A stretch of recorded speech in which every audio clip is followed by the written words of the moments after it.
Arjak Rockfist is a towering mass of muscle and a taciturn anvil of endurance. Wielding the enormous foe hammer, Arjak crushes his foes with pulverizing strength. Hello there. In this video I'm going to show you how to paint Arjak Rockfist so you can deep strike him onto the battlefield quickly but looking awesome at the same time. The paints we'll be using are on screen now. You can also find the paint list in the description below.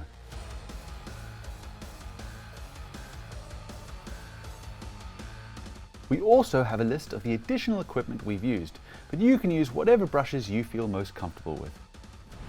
For this video, I've undercoated Arjak with Mechanicus Standard Grey Spray. Right, let's get painting. First up, I'll base coat all of the armor with Rust Grey. I'm going to need a couple of layers of this to get good coverage. So once your first layer is completely dry, come back and do another. Try not to paint the same area repeatedly while it's wet, as this will add unwanted texture to the armor.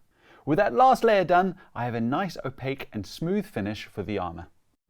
Okay, I'm now going to thin Rhinox hide with Lahmium Medium to a 1:3 ratio and use it to recess shade all of the power armor.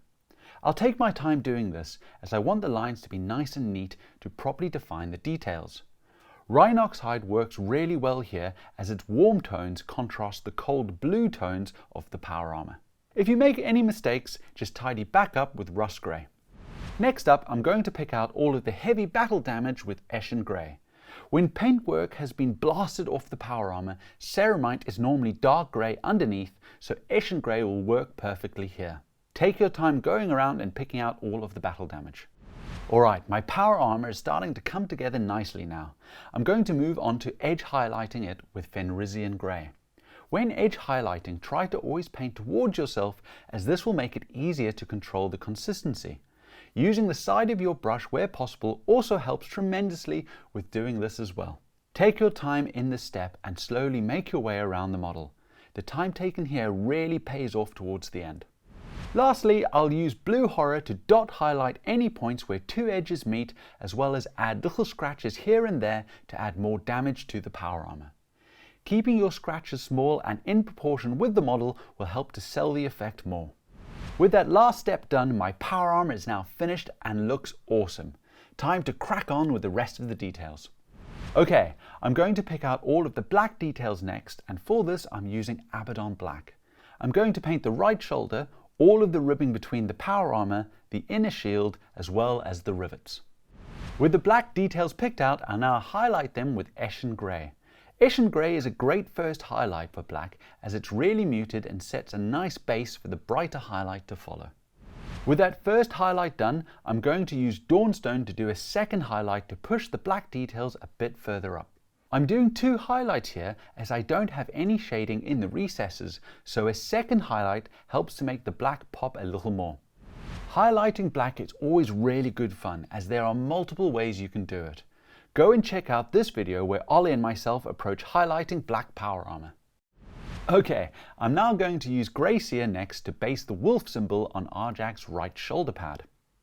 Take your time here and try to be as neat as possible.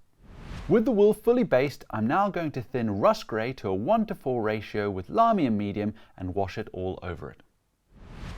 Alright, the final step on this detail is to edge highlight the wolf with White Scar to make it pop out a little more.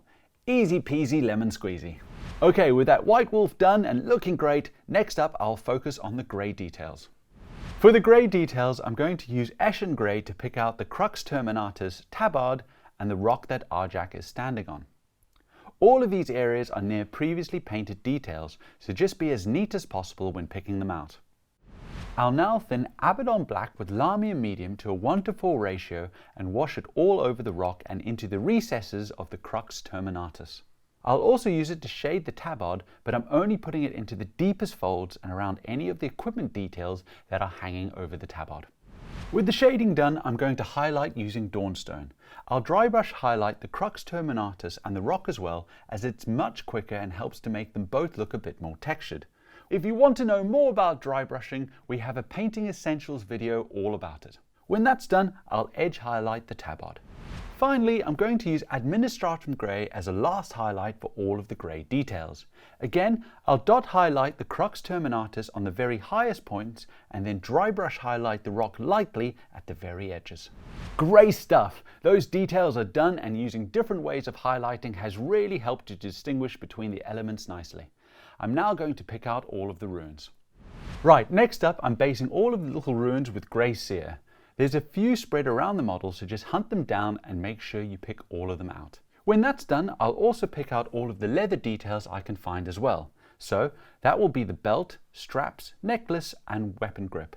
Lastly, I'll pick out all of the fangs and bone details I can see. I'm going to finish off the runes next, and for this I'll give them a coat of Gryph-Charger Grey. I'll now use Wildwood all over my leather details. The contrast paint will work nicely here to cover the details quickly and settle in the recesses. This is a really simple way of getting leather base coated. Lastly, I'll give my leather a quick highlight with Zamizi Desert. When leather is worn, it goes lighter, so Zamizi Desert will work nicely here. I'm going to stipple highlight the leather to give it a bit of texture compared to the armor. When stipple highlighting like this, just remember to keep your lines and dots nice and small and in proportion with the detail. Next up, I need to get all of the fangs and bones painted. For this, I'll be using Skeleton Horde. This is one of my favorite contrast paints as it gets the job done nice and quickly. If you wanted to, you can let your first layer dry completely and then do another layer over the fangs, towards the bottom, just to add a bit more depth to them as well.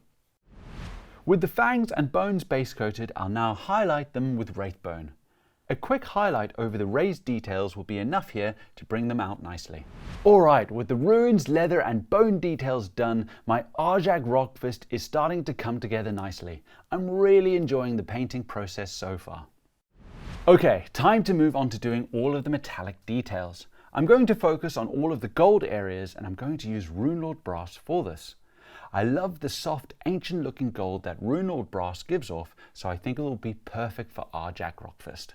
I'll pick out the shield rim, necklace, iron halo, chest rune, hammer rune, belt buckle and hammer trim. When shading metallics, I like to keep the shine present, so instead of washing all over them, I like to just recess shade. For this, I'm using Wildwood and carefully applying it into all of the recesses. If you make a mistake here, not to worry, just go back over with Runelord Brass. Next up, I'm using Canoptek Alloy to edge highlight the gold.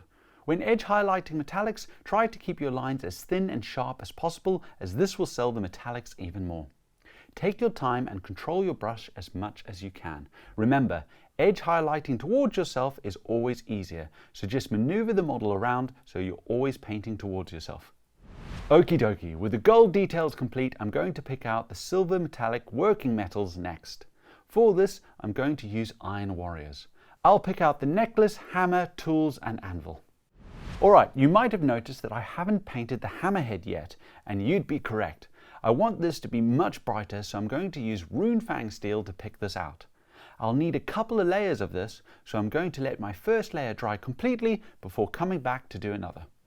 With that done, I'll then recess shade all of the silver details with Abaddon Black that has been thinned to a 1:4 ratio with Lahmian Medium.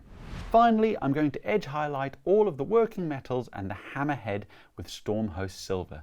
Next, I'll pick out the black rivets all over the armor as well. Lastly, I'm going to base coat all of the jewels I can find. These are in most of the runes as well as around his wrist. Then I'm going to pick out the little lights that I can see on the hammer and the wrist as well. And that's all of the metallics done. Remember to change the water in your water pot before moving on with the rest of your painting. With the jewels base coated in the previous step, I'll now give them a coat of Blood Angels Red to pick them out. Just try to be careful around your previously painted details. To finish off the jewels, I'll give them an edge highlight of Fire Dragon Bright. Fire Dragon Bright is a big jump up from Blood Angels Red, so try to keep your line nice and sharp to sell the effect. Awesome, with the jewels done, I'm almost finished with Arjak Rockfist. Just a few more details to go. Alright, I'm very keen to give all of Arjak Rockfist's runes some menacing glow. I'm going to deviate from the box art slightly here and give him red glowing runes to contrast his blue armor. So, the first thing I'm doing is thinning Khorne Red to a 1:3 ratio with Lahmian Medium and applying that quite liberally all over the runes that I can find. Focusing on the wrist, shield, hammer, stone runes and the anvil on the iron halo. With that stage dry, I'll now thin Mephiston Red to the same 1:3 ratio with Lahmian Medium and apply that within the Khorne Red stage, making sure to leave the Khorne Red showing towards the edges. Okay, time to punch some colour into the glow, and for this I'll thin Wild Rider Red to the same 1:3 ratio and apply that directly into the runes themselves. Try not to get any of the paint over the edges, as this will help to show that the glow is coming from within the runes. Finally, I'll thin Phalanx Yellow with Lahmian Medium to a 1:3 ratio and apply this towards the centre of each rune as a final touch. Taking my time to place it nicely so each rune looks like it's burning from within. When that's done, I'm going to use the same mix and wash it over the lights on the wrist and the hammer. When washing it over, don't worry about being too precise here, as having the paint around the details will make it look glowy. And there we go! The runes and glowing lights are done and look awesome. I'm really chuffed with how they've come out. Time to move on to doing his face. Right then, it's time to do the face next. I'm going to use Kislev Flesh as a base coat here. This paint is very thin, so you'll need a few layers to build up the coverage. Remember to let each layer dry completely before doing another. This will help to avoid any unwanted texturing. Once the base coat is complete, I'm then going to apply Dark Oath Flesh into the recesses to give the details a bit more definition. If you overspill here, just tidy back up with Kislev Flesh. Nice! Almost done with the skin. Next up, I'm going to use Wraithbone to layer over any raised details I can find. These will be focused over the nose, lips, brows, ears, and facial expression lines. Next up, I'll thin Khorne Red to a 1:4 ratio with Lahmian Medium and wash it over the lips, into the ear, and under the cheeks just to push a bit more colour into the skin. I'll also put it into the brow just to make that expression look a bit more angry. If you've applied too much, tidy back up with the previous steps. Next, I'm going to use Abaddon Black to pick out the eyes and then cover over his beard. I'll highlight the beard next, and for this I'm using Eshin Grey and painting it towards the end of the beard. Try to pick out each individual sculpted hair detail here if you can, leaving the Abaddon Black in the recesses. To finish off the hair, I'll add Dawnstone towards the very end of the beard. Again, take your time and try to be as neat as you can here. Lastly, I'm going to pick out the whites of the eyes with White Scar. I'll be doing this by adding a dot to each side of the eye. Take your time and try to use just the tip of the brush with very light pressure to apply the paint. With the face completed, Arjak Rockfist is finished. However, I need to do the base next, so let's crack on with that. I'm going to use Sterling Mud and the large end of my trusty texture tool to apply it all over the base. Wherever it gets close to bits of detail, I'll swap over to the smaller end to push the texture paint up and around it nicely. Personally, I love Sterling Mud as it is super versatile. Once you've applied it all over your base, let it dry for around an hour before moving on to the next step. Okay, with the texture paint dry, I'm now going to wash it with Abaddon Black that has been thinned to a 1:4 ratio with Lahmian Medium. We're firing through this process quite quickly now. Next up, I'm going to dry brush highlight the Sterling Mud with Zamizi Desert. Make sure that you're gentle with your brush strokes so you don't get any unwanted paint streaks across your texture paint. Alright, time to add some snow. For this, I'll be using Valhallan Blizzard and applying the main body of it with my texture tool and maneuvering it all over the base. I like to place a large amount of it down and then switch to the smaller end of the texture tool to push it around and gently spread it about. Once you're happy with the coverage on the base, a nice little tip I've got for you here is to then add some to your model.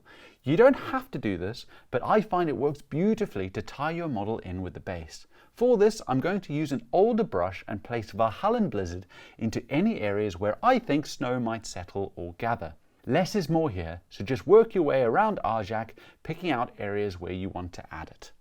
Finally, all that's left to do is paint the rim of the base with a colour that matches the rest of your army. In this case, I've chosen to use Abaddon Black. And with that last step done, Arjak Rockfist is complete and ready to crush his enemies and hear the lamentations of the Thousand Suns. We've had a lot of fun with this video, and we hope you have too. For more painting videos, head over to our YouTube channel. If you need more help, you can always head to one of our Warhammer stores where our friendly staff will be more than happy to help. Well, we hope you've enjoyed this video and we'll see you again soon. Bye bye!